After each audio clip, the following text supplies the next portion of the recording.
گزرے یہ زندگی تیری رضا میں،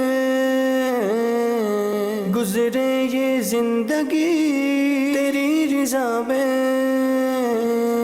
یا رب ہم سیکھ جائیں آداب زندگی، یا رب ہم سیکھ جائیں آداب زندگی۔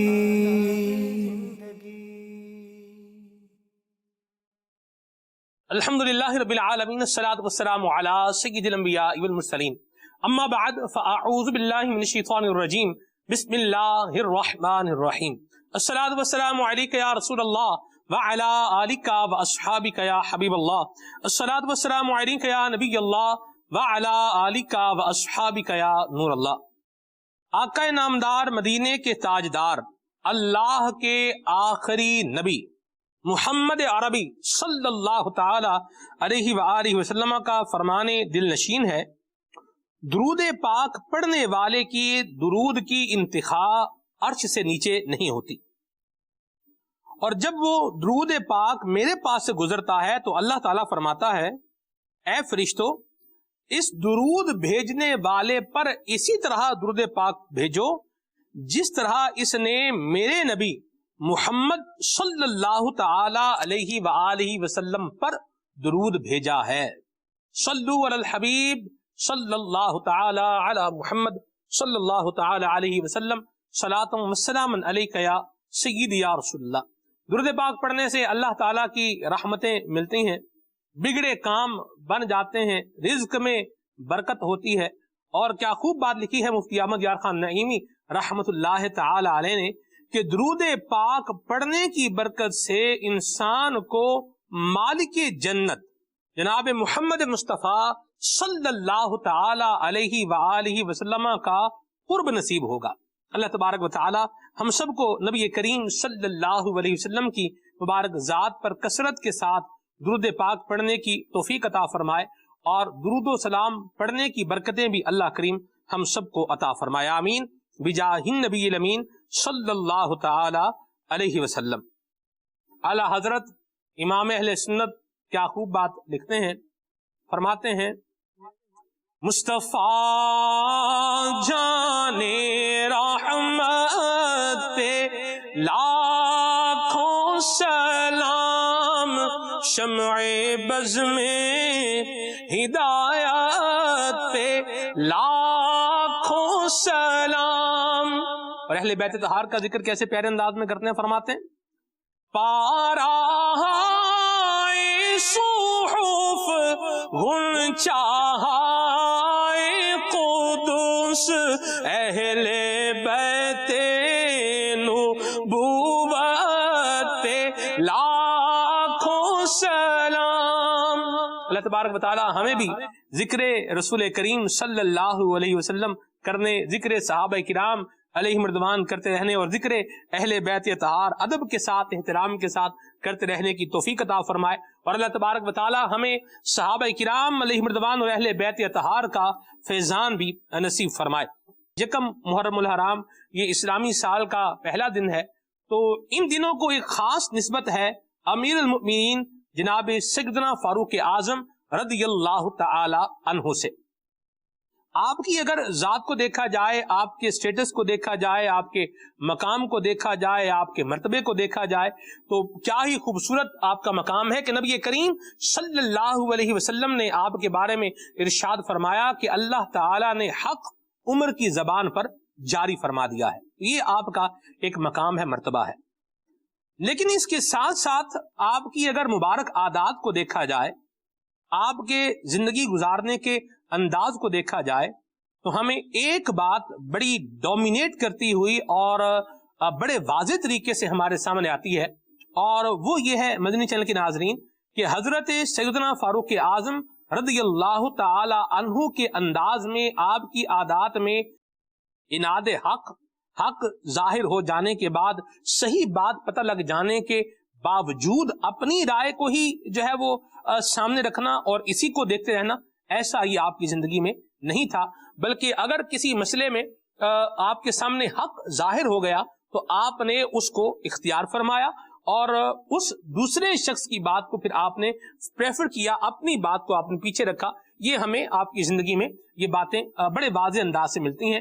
تو اپنی زندگی اگر ہم نے خوبصورت انداز میں گزارنی ہے تو جناب فاروق اعظم رضی اللہ تعالیٰ عنہ کی سیرت کا یہ پہلو ہم بھی اپنی زندگی میں لے کر کے آئیں کہ اگر ہم کبھی کوئی فیصلہ کریں، اگر ہم کبھی کوئی انیشیٹو لیتے ہیں، کوئی ڈیسیژن لیتے ہیں، کوئی جو ہے وہ کام کرنے کا ارادہ کرتے ہیں اور پتہ یہ چلتا ہے کہ یہ ٹھیک نہیں ہے، تو ہمیں اس سے ہٹ جانا چاہیے اور اس کام کو چھوڑ دینا چاہیے. جو عادت ٹھیک نہیں ہے اس عادت کو چھوڑ دینا چاہیے، اور جو کام ٹھیک نہیں ہے اس کام کو بھی چھوڑ دینا چاہیے. آداب زندگی پروگرام یہ ہمارے جانشین امیر اہل سنت صاحبزادہ اتار الحاج مولانا عبید رضا مدنی دعوت خاتم القدسیہ کا یہ مبارک سلسلہ ہے، پروگرام ہے. آپ ماشاءاللہ جانشین امیر سنت کی زیارت بھی کر رہے ہیں. ماشاءاللہ اللہ آپ کو برکتیں عطا فرمائے. آپ کو دیکھ کے الحمدللہ دل خوش ہو گیا. اللہ کریم آپ کو سلامت رکھے، آپ کا سایہ اللہ تبارک و تعالی ہم سب پر خیر کے ساتھ عافیت کے ساتھ قائم و دائم فرمائے. اللہ آپ کو عمر خضری عطا فرمائے. تو آئیے پروگرام کی طرف بڑھتے ہیں. جانشین امیر سنت سے انشاءاللہ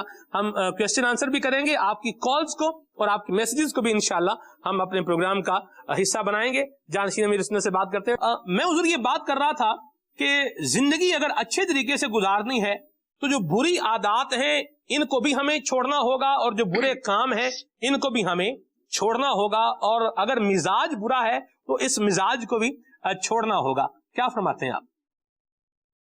ظاہر ہے کہ جب زندگی اچھی گزارنی ہے جی تو اس اچھائی والے معاملے میں جتنی رکاوٹیں آ رہی ہیں یہ سب دور کرنی پڑیں گی. صحیح. جیسے ایک شخص ہے جو اگر کوئی مکان اگر لیتا ہے، اب اگرچہ کہ وہ مکان اس نے جنگل میں بنایا، اب ظاہر ہے کہ اسے اس مکان میں پہنچنا ہے، وہ چاہتا ہے کہ میں پہنچوں تو ایسا پہنچوں کہ مجھے کوئی مسئلہ نہ ہو. اب وہ ظاہر راستے میں جتنے کانٹے ہوں گے، جتنی خاردار تاریں پڑی ہوئی ہوں گی یا جتنی خاردار جھاڑیاں ہوں گی، وہ سب کو وہ کاٹ دے گا. اچھا اس کے بعد جو ہے وہ ٹریک بھی اچھا بنائے گا تاکہ جو ہے وہ میں بآسانی چل سکوں، مجھے کوئی پتھر وغیرہ نہ لگے، یا گاڑی وغیرہ ہے تو اس سے بھی کوئی جو ہے وہ ٹائر وغیرہ کو نقصان نہ ہو. تو ظاہر سارا وہ انتظام کرے گا. اور مکان کو بھی ظاہر ہے کہ ہر تکلیف دہ چیز، کیونکہ وہ جنگل میں تھا، وہ جگہ جنگل میں تھی، ظاہر ہے کہ وہ ہر تکلیف دہ چیز کو وہ ہٹائے گا وہاں سے. سانپ کے راستے بند کرے گا، بچھو کے راستے بند کرے گا، درندوں کے راستے بند کرے گا، اور بھی جو کیڑے مکوڑے جتنا ایک ممکن ہوتا ہے، جیسے چھپکلیاں اور جو چیونٹیاں وغیرہ ہوتی ہیں ان کو تو کوئی روک نہیں سکتا، چوہے وغیرہ کو، البتہ چوہوں کا روکنا پھر بھی ہو جاتا ہے.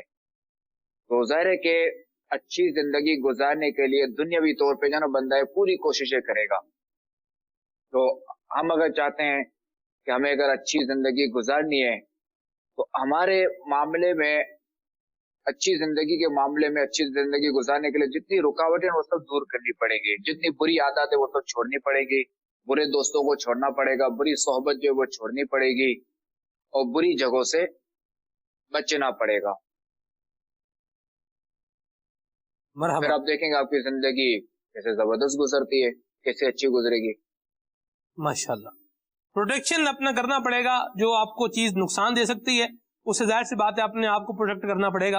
اور خوبصورت زندگی گزارنے کے لیے ظاہر سی بات ہے اپنی جو عادات ہیں اور اپنے جو کام ہیں، افعال ہیں، ان کو بھی برائی سے پروٹیکٹ کرنا پڑے گا، ان کی بھی حفاظت کرنی پڑے گی.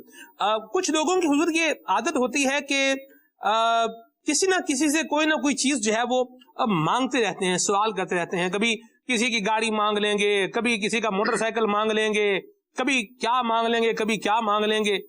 کسی کے بارے میں پتا یار اس کا گھر جو ہے وہ فلاں جو ہے وہ ایک سرسبز علاقے میں ہے، تو گھر کی جو ہے وہ ریکویسٹ کریں گے بھی ہمیں وہ گھر تھوڑا رہنے کے لیے، کچھ دن رہنے کے لیے دے دیں. تو یہ جو مانگنے کی ایک عادت ہوتی ہے، اس پر آپ کی کیا رائے ہے؟ ہم نے تو سنا ہے حضور لوگ کہتے ہیں جو موٹر سائیکل استعمال کرنے والے ہیں وہی کہتے ہیں کہ اگر آپ یہ چاہتے ہیں کہ آپ کا موٹر سائیکل جو ہے یہ ٹھیک رہے اور زیادہ دیر تک آپ کے پاس چلتا رہے تو یہ کسی کو نہیں دینا چاہیے. کیا فرماتے ہیں آپ؟ اصل میں دیکھیں اس میں یہ ہے کہ یہ جو ہے نا مانگنا، یہ جو نا بہت ایک، دیکھیں اگر آپ اپنی زندگی پرسکون گزارنا چاہتے ہیں نا تو اس میں یہ جو ہے نا آپ اللہ تعالیٰ سے لو لگا کے رکھیں. واہ. اور دنیا کے پاس جو بھی ہے، چاہے اپنے دوست ہو، جو بھی اپنا بھائی ہو، جو بھی ہو، ان کے پاس جو مال ہے اس سے مایوس ہیں، تو اللہ تعالیٰ سے لو لگائیں، بھائی مجھے جو ہی مانگنا ہے، جو بھی لینا ہے وہ اللہ سے لینا ہے، اللہ اللہ بس۔ سبحان اللہ۔ اب دیکھیں کہ چاہے دوست ہو، کیسا ہی اچھا دوست ہو یا کوئی بھی ہو، اس طرح سوال کرنے سے جو نا بندے کی جو اپنی عزت ہے نا وہ کم ہو جاتی ہے۔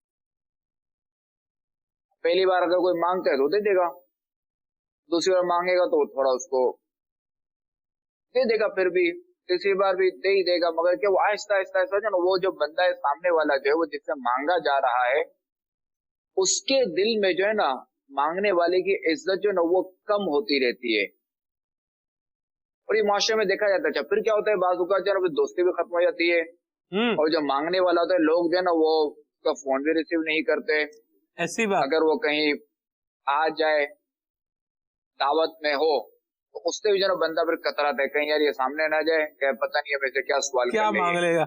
اللہ اکبر، لوگ ایسے بدل لیتے ہوں گے، موٹر آ رہا سائیکل ہے مانگ لے گا، موبائل کا چارجر مانگ لے گا، جی، پتہ نہیں گاڑی کی چابی مانگ لے گا، یہ کیا کیا مانگ لے گا، تو ظاہر ہے کہ مانگنے سے جو ہے اپنی عزت جو ہے نا وہ گھٹتی ہے، بڑھتی نہیں ہے۔ درست فرمایا۔ اچھا، پھر دوسرا ہے کہ بازوں کی تو معاذ اللہ یہ تک عادت ہوتی ہے کہ اب جیسے کہیں جانا ہے، خالی خالی جو ہے نا وہ دکھانے کے لیے جو ہے نا کسی اور کی جو ہے نا اچھی گاڑی ہوگی وہ لے کے چلے جائیں گے، اب ایز پر کنڈیشن اچھی موٹر سائیکل ہوگی وہ لے کے چلے جائیں گے، اچھا موبائل ہوگا وہ لے کے چلے جائیں گے، تو کیا وہ اس طرح کی چیزیں جو ہے نا وہ لے کے سامنے والے کے پاس چلے جاتے ہیں تاکہ جس کے پاس ہم جا رہے ہیں اس کے سامنے ہماری عزت بنے، صحیح، ہم جو ہے نا اس کے سامنے ایک پروقار کہلائیں۔ اور اللہ تعالیٰ نے آپ کو جو دیا ہے نا، اگر کسی سے کوئی میٹنگ ہے، کسی سے ملاقات کرنے یا کوئی بھی کاروباری آپ کا لین دین ہے، جو بھی معاملہ ہے، تو آپ جو ہے نا وہ اپنی ہی گاڑی لے کر جائیں، اگرچہ کہ وہ بالکل سمجھے کالی پیلی ٹیکسی کی طرح ہے تو آخر آپ کی اپنی نا، آپ جو اوریجنلٹی ہے نا جو آپ کے پاس ہے اس کو اب نہ چھپائیں، اوریجنل رہیں، جو آپ کے پاس چیز ہے وہ ظاہر رکھیں اور خامخواہ دکھاوا نہ کریں۔ اور دیکھیں کہ ہمارا مذہب یہ بھی جو ہے نا وہ سوال کی جو ہے نا اس میں مذمت کی گئی ہے۔ جی، آئیے آپ کو سناتا ہوں، ہمارا مذہب جو ہے نا بلا ضرورت شرعی سوال کی اجازت نہیں دیتا۔ حضرت سیدنا ابو امامہ رضی اللہ تعالی عنہ سے روایت ہے کہ اللہ تبارک و تعالی کے پیارے اور آخری نبی محمد عربی صلی اللہ تعالی علیہ وآلہ وسلم نے فرمایا کہ میری بیعت کون کرے گا؟ تو آخری نبی صلی اللہ تعالی علیہ وآلہ وسلم کے غلام حضرت سیدنا ثوبان رضی اللہ تعالی عنہ نے عرض کیا، یا رسول اللہ صلی اللہ علیہ وسلم کس بات کی بیعت کریں؟ ہم نے پہلے آپ کی بیعت نہیں کی؟ تو ارشاد فرمایا اس بات پر کہ کسی سے کچھ نہ مانگو گے۔ اللہ اکبر۔ تو حضرت سیدنا ثوبان رضی اللہ تعالی عنہ نے عرض کی، یا رسول اللہ صلی اللہ علیہ وسلم جو یہ بیعت کر لے اسے کیا ملے گا؟ صحیح، فرمایا جنت۔ سبحان اللہ۔ تو حضرت سیدنا ثوبان رضی اللہ تعالی عنہ نے بیعت کر لی، پر آپ نے بیعت کر لی۔ جی، حضرت سیدنا ابو امامہ رضی اللہ تعالی عنہ فرماتے ہیں کہ میں نے انہیں یعنی حضرت ثوبان رضی اللہ تعالی عنہ کو مکہ مکرمہ میں لوگوں کے ایک بہت بڑے اجتماع میں دیکھا کہ ان کا کوڑا نیچے گر گیا اور وہ گھوڑے پر سوار تھے، اور وہ کوڑا ایک شخص کے کندھے پر گرا، اس شخص نے وہ کوڑا آپ رضی اللہ تعالی عنہ کو پیش کیا، آپ رضی اللہ تعالی عنہ نے نہ لیا بلکہ گھوڑے سے اترے، پھر وہ کوڑا پکڑا۔ اللہ اکبر، اللہ اکبر۔ میرے میٹھے میٹھے اسلام بھائی اور مدنی چینل کے ناظرین، دیکھا آپ نے کہ ہمارے جو اسلاف تھے وہ کتنے محتاط تھے، اور بھی اس طرح کی روایتیں کہ جب ہمارے آقا علیہ الصلوۃ والسلام نے سوال کے حوالے سے فرمایا، سوال کی مذمت فرمائی، تو روایت میں آتا ہے کہ اگر کسی صحابی رضی اللہ تعالی عنہ کا کوڑا گر جاتا تو وہ کسی سے کہتا نہیں کہ مجھے اٹھا دیں، بلکہ جو ہے وہ خود اترتے اور اٹھاتے۔ حالانکہ ظاہر ہے کہ اب آج کل تو ظاہر ہے کہ ہماری جو گاڑیاں وغیرہ ہیں وہ اور گھوڑا اونٹ دونوں میں ان میں فرق ہے کہ گھوڑے سے اترنا اور پھر چڑھنا یہ ایک جو ہے نا وہ کام ہے. اب ظاہر ہے کہ جہاں یہ گھوڑ سواری ہوتی ہے وہاں ان کو یہ تجربہ ہوگا, وہ دیکھتے ہوں گے کہ اتنا آسان نہیں ہے. جی جی. اور اونٹ سے اترنا تو اونٹ کو تو ظاہر پہلے بٹھانا ہے اور پھر اترنا ہے. اور پھر جو ہے وہ اس سے اترنا ہے. اب دیکھیں کہ ہمارے اسلاف جو ہے وہ کتنے اس میں محتاط تھے. کیا بات. مفتی اعظم ہند رحمۃ اللہ تعالی علیہ کے بارے میں آتا ہے کہ آپ رحمۃ اللہ تعالی علیہ جو ہے نا وہ سوال نہ فرماتے. اللہ اکبر. اگر جو ہے وہ پانی انہیں پینا ہوتا اور کسی کے گھر ہوتے تو آپ فرماتے کہ مجھے پانی پینا ہے, یعنی یہ نہیں کہتے کہ مجھے پانی پلا دو. تب اور بھی بزرگوں کا دیکھیں گے کہ ان کے جو نا آپ کو معمولات ملیں گے کہ وہ لوگوں سے سوال نہیں کرتے تھے. صحیح. یہ انداز اگر دیکھا جائے حضور, کہ دیکھیں وہ تو دیکھیں دور صحابہ تھا, ٹھیک ہے. جی اب آپ جو ہے وہ اگر آپ دیکھیں گے پیر ہے اور اس کے چند مریدین ہیں یا اس کے متعلقین ہیں, اس کے محبین ہیں, تو ان سے اگر کوئی سوال کرے یا کہے کہ میرا یہ کام کر دو تو کوئی فیل نہیں کرے گا. اب حضرت ثوبان رضی اللہ تعالیٰ عنہ کو دیکھیں کہ ظاہر ہے کہ ہمارے آقا علیہ الصلوۃ والسلام کے غلام تھے. کیا بات. تو ظاہر ہے کہ یہ جن کی صحبت میں تھے تو یہ اگر کسی سے کچھ کہتے اللہ تو سامنے والا ظاہر ہے کہ نہیں یار میں کن کا کام کر رہا ہوں, کیا بات. کام کر رہا ہوں کہ جو اللہ کے آخری نبی علیہ الصلوۃ والسلام کی صحبت میں رہتے ہیں, یعنی ان کے غلام ہیں. سبحان اللہ. تو یہ دیکھیں کہ ہمارے اسلاف جو نا سوالات سے بہت بچتے تھے, تو لہٰذا ہمیں بھی چاہیے کہ ان کی پیروی کرتے ہوئے اپنے آپ کو سوال سے بچائیں اور اپنی عزت جو ہے نا وہ جہاں ہے نا اس کو وہیں رہنے دیں. بلکہ عزت جو ہے نا ایسی چیز ہے, اس کو ہر کوئی چاہتا ہے کہ میری عزت بڑھے. جس طرح مال کو بندہ چاہتا ہے نا کہ مال بڑھے, تو اس طرح عزت میں بندہ چاہتا ہے کہ میری عزت بڑھے. صحیح. تو اب چاہے کہ عزت اگر بڑھے تو اس میں یہ کہ اللہ کی رضا ہو, نہ کہ معاذ اللہ اس کے ذریعے جو نا بندہ ظلم کرے, لوگوں کی حق تلفی کرے, لوگوں کو نقصان پہنچائے. تو لہذا اگر آپ چاہتے ہیں کہ آپ اپنے اطراف میں بالکل ٹھیک ٹھاک رہیں, سیف رہیں, آپ کی عزت محفوظ رہے, تو سوال کرنا بالکل چھوڑ دیجیے. واہ مرحبا, بڑی پیاری بات کی حضور, اللہ برکت دے آپ کو. گھر میں بھی پانی پینے کے حوالے سے بھی گھر میں بندہ خود بھی اٹھ کے پانی پی سکتا ہے, اور جو کام بندہ خود کر سکے وہ کر لینے چاہیے.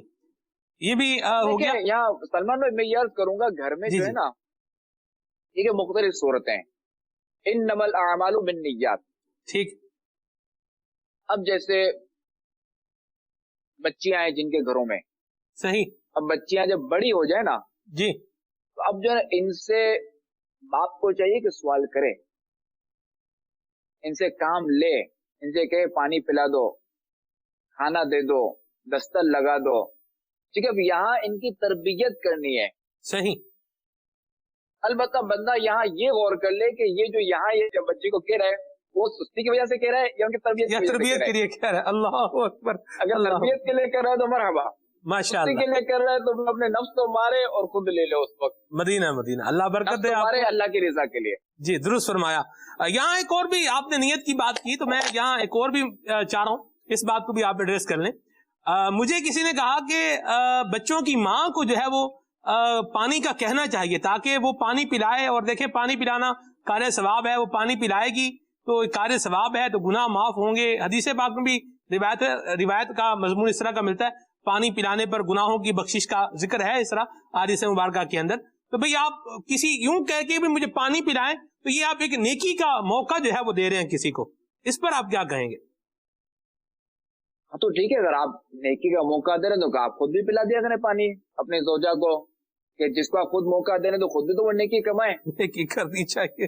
ٹھیک ہے جی, اللہ برکت دے, بڑی پیاری بات کہی. اور یہ جو آپ نے پہلے گفتگو فرمائی ہے نا جی, یہ بات بڑی قابل غور ہے کہ بندہ یہ غور کر لے کہ میں یہ نیکی کا موقع دینے کے لیے کہہ رہا ہوں یا اپنی سستی کے لیے جو ہے وہ کہہ رہا ہوں. اس پر غور کی حاجت ہے.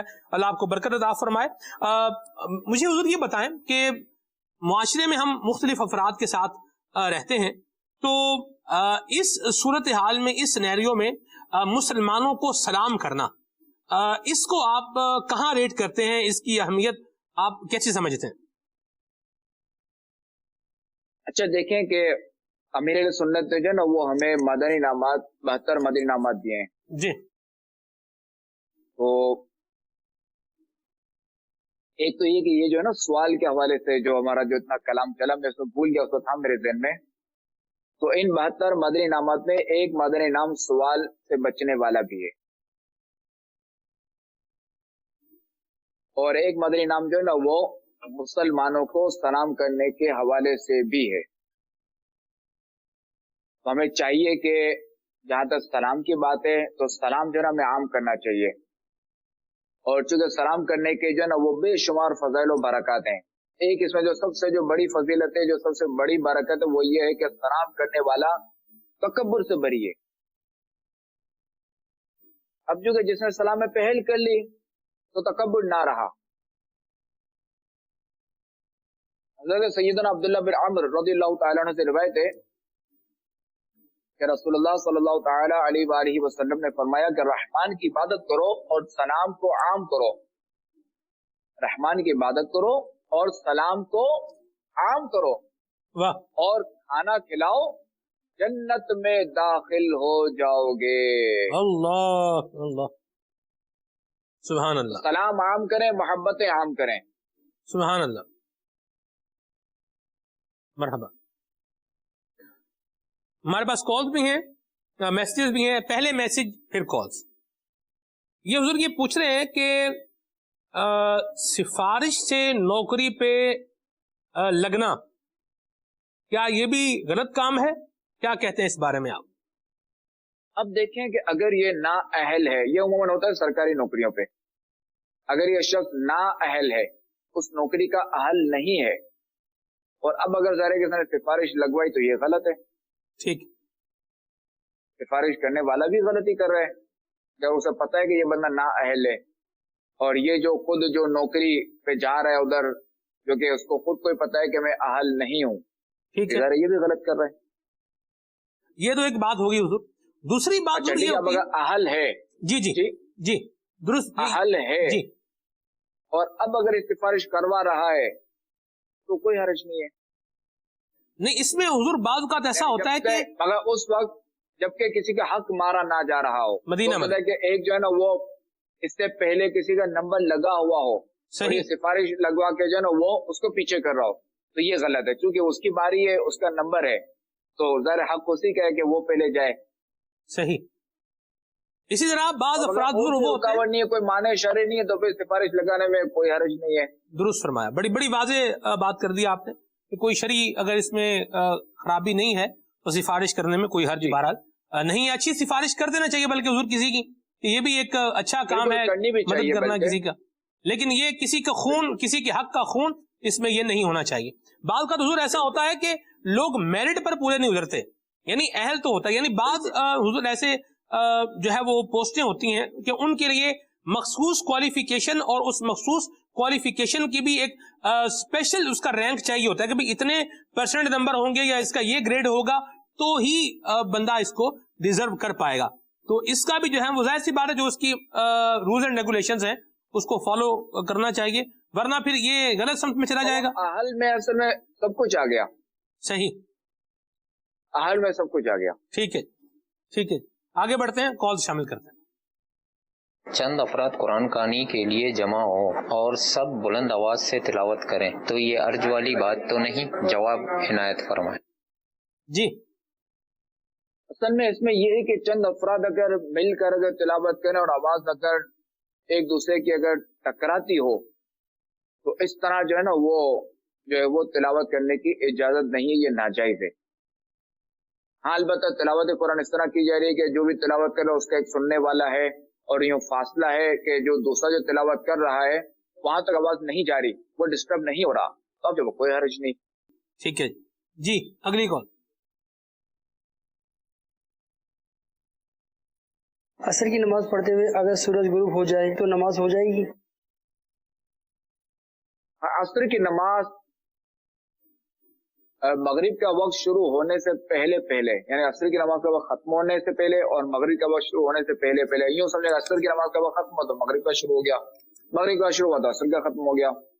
تو اگر عصر کی نماز کا وقت ہے اگرچہ کہ 1 منٹ ہی صحیح، تو اگر تکبیر تحریمہ کہہ لی تو اب جو ہے وہ نماز اس کی ہو جائے گی، اگرچہ کہ وہ غروب آفتاب کے بعد یعنی مغرب کے وقت میں سلام پھیرے گا، تو نماز تو البتہ ہو جائے گی، مگر یہ خیال رہے کہ بلا وجہ شرعی، بلا ضرورت اتنی تاخیر کرنا یہ گناہ ہے، کیونکہ یہ جو ہے نا غروب آفتاب سے جو 20 منٹ قبل جو ہے نا یہ مکروہ وقت ہے، صحیح. تو اس میں جو ہے نا سجدہ نہیں کرنا چاہیے. تو البتہ یہ ہے کہ اب اس وقت اس دن کی اثر نہیں پڑی، اگر جو جان بوجھ کے بھی کہ اگر کسی نے معاذ اللہ ایسا کیا تب بھی یہ کہ اس کو قضا کرنے کی اجازت نہیں ہے، اسی وقت میں وہ نماز ادا کرے اور توبہ بھی کرے. ٹھیک ہے. یہاں یہ بتائیں کہ آخر یہ نماز کے معاملے میں ہی سستی زیادہ کیوں حائل ہوتی ہے انسان کے معاملات کے اندر؟ یہ بس ذرا کہ نفس و شیطان کی طرف سے جو ہے نا وہ رکاوٹ ہوتی ہے، کبھی مال آڑے آتا ہے تو کبھی دوست آڑے آتے ہیں تو کبھی اور چیزیں آڑے آتی ہیں. تو خیر بعض جگہوں پہ لکھا ہوتا ہے نا کہ ٹرکوں کے پیچھے کچھ طرح کے جملے لکھے ہوتے ہیں کہ نماز سے مت کہو کہ مجھے کام ہے، کام سے کہو کہ مجھے نماز پڑھنی. واہ. تو بندہ جب اپنا یہ ذہن بنا لینا کہ مجھے پہلی ترجیح جو ہے نا مجھے نماز کو دینی ہے، بس جب اپنا ذہن بنا لے اور اس سے بالکل مگن ہو جائے بس کہ نہیں بس مجھے جو ہے نا سب سے پہلے نماز ادا کرنی ہے، جیسے وقت ہوا اور جماعت کا وقت ہوا بس مجھے نماز پڑھنی ہے، باقی سارے کام بعد میں ہوتے رہیں گے. اور نماز ایسی چیز ہے کہ جو مرنے کے بعد بھی کام آئے گی، اور جو دنیاوی کام ہے وہ یہیں کے یہیں رہ جاتے ہیں. اللہ اللہ. یہ آپ نے ٹرکوں کے پیچھے کی بات کی، اس طرح یہ تحریریں ٹرکوں کے پیچھے بھی ہوتی ہیں، بسوں کے پیچھے بھی ہوتی ہیں، رکشوں کے پیچھے بھی ہوتی ہیں، اور طرح طرح کی تحریریں جو ہے وہ ہوتی ہیں. اور اس پر آپ کیا کہیں گے؟ مختلف تحریریں ہوتی ہیں، ظاہر سی بات ہے جو دیکھتے ہیں وہ جانتے ہیں کیا کیا جو ہے وہ لکھا ہوتا ہے. کوئی کسی نے لکھا ہوتا ہے، کوئی دیکھ کے جل گیا، کسی نے دعا دی، کوئی اس طرح کا جملہ، کوئی مطلب کیا کیا. بہرحال یہ پوری یہ بھی ایک دنیا ہے، اللہ رحمت کی نظر فرمائے. کیا کہیں؟ نہیں ویسے یوں ہر تحریر پڑھنی نہیں چاہیے، بچنا چاہیے.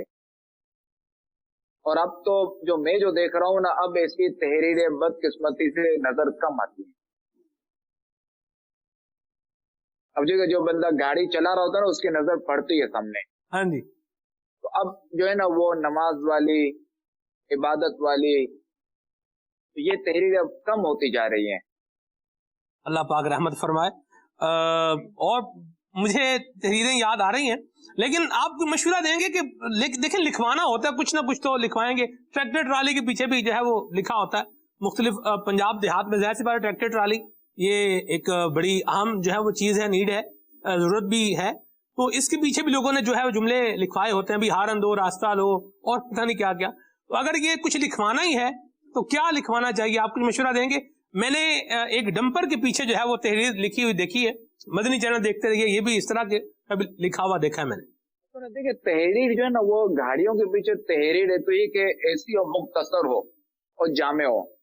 جیسے مدنی چینل دیکھتے رہیے، مجھے دعوت اسلامی سے پیار ہے، اس سے کیا ہے کہ دعوت اسلامی کا تعارف ہو جائے گا، ماشاءاللہ مدنی چینل کا ایک تعارف ہو جائے گا. اب اس کو ذرا پورا مضمون تو لکھنے سے لے کے بندہ ہے جو وہ آیا بھی 100-120 کی اسپیڈ ہو وہ کتنا پڑھ لے گا. اب دیکھیں نا سائن بورڈ جو ہوتے ہیں اس میں دیکھیں کتنا مختصر لکھا ہوتا ہے، جو بھی راستے وغیرہ کے جو ہوتے ہیں کتنا مختصر ہوتا ہے. جی. اب یہی اگر راستے وغیرہ کا جو ہے نا وہ اگر لمبا لمبا لکھا ہوا ہو تو پھر تو بندہ جو ہے نا کسی نہ کسی مار ہی دے گا پڑھنے کے دوران ہی. اللہ رحم کرے. آمین. صحیح. تو یہ جو مدنی چینل کی دعوت دیجیے. جی. مدنی چینل نام کریں. مرحبا. ماشاءاللہ. نماز قائم کریں. مدینہ. ایک میسج ہے حضور، اس کو لیتے ہیں. یہ کہہ رہے ہیں کہ میرے ہسبینڈ میرے امی ابو کو برا کہتے ہیں تو میں ان سے لڑنے لگ جاتی ہوں، اصلاح فرمائیں. اب دیکھیں یہاں ہسبینڈ کو چاہیے، شوہر کو چاہیے کہ وہ کہ اگر ظاہر ہے کہ وہ کسی کے ماں باپ کو برا بھلا کہے گا جی تو ظاہر ہے کہ وہ سامنے والا برانگیختہ ہوگا، یعنی سامنے والا جو نا وہ اس پہ اس کا ریئیکشن ہوگا. تو بالفرض اگر اس کے ماں باپ ایسے ہیں بھی، ان میں کوئی خرابی ہے، کوئی غلطی ہے بھی، تو یہ طریقہ نہیں ہے. کہ برا بلا کہنے سے ان کی اصلاح تو نہیں ہو جائے گی, وہ سدھر تو نہیں جائیں گے. میں اس کنڈیشن میں بات کر رہا ہوں کہ اگر وہ واقعی برے ہیں تو میں اس صورت میں کہہ رہا ہوں. اب ذرا برائی کرنے سے تو انہوں نے سدھرنا نہیں ہے, بلکہ آپ کے گھر کا امن خراب ہونا ہے.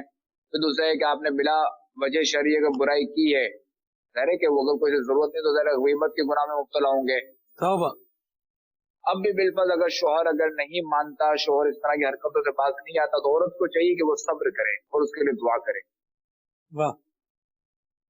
بہر حضور یہ بڑی ایک تکلیف دہ صورتحال ہے. بعض اوقات ایسا ہوتا ہے کہ بندے کو کچھ کہہ رہے ہوں تو وہ اس کو برداشت کر لیتا ہے, لیکن جب ماں باپ کو خام خواہ بیچ میں جو ہے وہ گھسیٹا جا رہا ہو تو پھر یہ ظاہر سی بات ہے بڑی ایک تکلیف دہ صورتحال ہو جاتی ہے. اور غیرت مند کے لیے یہ ایک بڑی واضح سی بات ہے حضور کہ گنبد کی صدا ہے, جیسی کہو گے ویسی سنو گے. یہ بات بھی ہمیں اس بات کا بھی شعور جو ہے وہ اپنے اندر پیدا کرنا پڑے گا کہ میں کسی کو ذلیل کروں اور سامنے والا ہر وقت میری عزت کرے اور بچ جائے, ایسا بھی نہیں ہوگا. اور میں اگر کسی کے ماں باپ کو ذلیل کر رہا ہوں یا ان کو برا بھلا بول رہا ہوں اور میں یہ چاہوں کہ میری ماں کی جو ہے وہ اطاعت بھی کی جائے, فرما برداری بھی کی جائے, خدمت بھی کی جائے, اور بھی جو ہے وہ کوئی معاملہ الٹا جو ہے وہ نہ کیا جائے, تو یہ پھر کیسے ہوگا؟ بالکل ایسا ممکن ہی نہیں ہے. جیسی کرنی ویسی بھرنی. جی. کہ آپ اگر ظاہر ہے کہ کسی ماں باپ کو برا بھلا کہیں گے تو ظاہر ہے پھر آپ کے ماں باپ کو کوئی کہے گا, اور دوسرا ہے کہ آپ کی زوجہ جو نا وہ پھر آپ کے ماں باپ کی اطاعت نہیں کرے گی, نہیں مانے گی ان کو. صحیح. آپ کو کہہ دے گی سیدھا کہ بھائی یہ میرے اوپر جو ہے شریعت نے واجب نہیں کہ جو آپ مجھے کہہ رہے ہیں کہ ان کی خدمت کرو. اور پھر بندہ مجبور بھی نہیں کر سکتا. بالکل, بندہ مجبور کرے گا تو گناہگار ہوگا. گناہگار ہوگا. درست فرمایا, بڑی پیاری بات کہی. محبت پیار کے ساتھ رہنا چاہیے اور اس حوالے سے بھی خیال کرنا چاہیے. اور یہ اپنی زندگی حضور میں تو اس پر غور کر رہا ہوں کہ جن کی یہ سچویشن ہے, یہ صورتحال ہے, ایسا فرد, ایسا آدمی خود ہی اپنی زندگی میں مشکلات بنا رہا ہے اپنے لیے, کانٹے کھڑے کرتا ہے. پھر بولے گا مشکلیں بڑی ہیں, سکون کوئی نہیں ہے, کوئی وظیفہ بتا دے, کوئی حل بتا دیں, کیا کریں. وظیفہ ہے نا یہی کہ اپنے حال و احوال پہ غور کر لو, اپنے اعمال پہ غور کر لو. مرحبا. سب سے بڑا وظیفہ. ماشاءاللہ. چلیں جی, کال شامل کرتے ہیں, پھر مزید آگے بڑھتے ہیں. جی. آپ سے ایک سوال تھا کہ بعض لوگوں کا آپریشن ہوا ہوتا ہے, انہیں پیشاب کی تھیلی یعنی یورین بیگ لگی ہوتی ہے, تو وہ نماز پڑھنے کے لیے اس بیگ کے ساتھ مسجد میں آ جاتے ہیں. ان کے لیے اس یورین بیگ کے ساتھ مسجد میں آنا ٹھیک ہے؟ جی حضور. اصل میں دیکھیے اس میں یہ ہے کہ مسجد میں نجاست لے کر جانا جو نا یہ ناجائز و گناہ ہے. ٹھیک. اور بدبودار, حالانکہ یہ تو نجاست ہے, ٹھیک ہے, مسجد میں بدبودار چیز بھی لے جانا گناہ ہے, اگرچہ کہ پاک ہے, مگر جیسے مچھلی کا خون, مچھلی والے کپڑے, جو مچھلی فروش ہیں ان کے کپڑے ان سے ذرا کہ آتی ہے بدبو. جی. ایک بو ایک آتی ہے, بدبو آتی ہے. اسی طرح جو گوشت فروش ہوتے ہیں ان کے بھی کپڑوں سے آتی ہے, اگرچہ وہ پاک ہے. کہ اگر وہ دم مسکور نہیں ہے یعنی ذبح والا خون نہیں ہے تو وہ پاک ہے. گوشت کے اندر کا خون جو پاک ہے وہ تو دم مسکور جو اس کو جو خون نکلا جب ذبح کیا جانور تو وہ خون ناپاک ہے. تو مسجد کو بدبو اور ناپاک چیزوں سے بچانے کا حکم دیا گیا ہے. سید اعلیٰ حضرت رحمۃ اللہ تعالی علیہ فرماتے ہیں کہ مسجد میں دیا سلائی بھی جلانا اس کی اجازت نہیں ہے, یعنی ماچس, کیونکہ بارود کی ایک بو ہوتی ہے ہلکی سی. صحیح. تو اگر آپ نے اگربتی سلگانی ہے تو آپ جب وہ مسجد کے باہر جائیں وہاں آپ جو ہے نا اگربتی سلگائیں اور پھر اسے لے کر آئیں. تو لہٰذا چونکہ یورین بیگ جو ہے نا یہ کیا کہتے ہیں, اس کی وہ اجازت نہیں ہے چونکہ ناپاک ہے نا یورین بیگ پورا. جی ٹھیک ہے. تو اس سے جو ہے وہ اس طرح مسجد میں لانا جائز نہیں ہے. صحیح. نماز کی محبت اور مسجد میں حاضری کا جذبہ, اس عنوان پر کہیں گے کچھ؟ اب دیکھیے کہ مسجد حاضری کا جذبہ تو ظاہر ہے کہ اپنی جگہ صحیح. ایسے بندے کو چاہیے کہ اللہ تعالیٰ سے دعا کرے کہ وہ اس کی جو حاضری سے محروم ہے وہ ختم کر دے, اور پھر اسے جو ہے وہ اس حال پر لے آئے کہ وہ مسجد کی حاضری دے سکے. مرحبا. ماشاءاللہ. صرف یورین بیگ والا نہیں ہے, جیسے کچا پیاز کھایا وہ بھی نہیں جا سکتا کہ چونکہ بدبو آتی ہے منہ میں,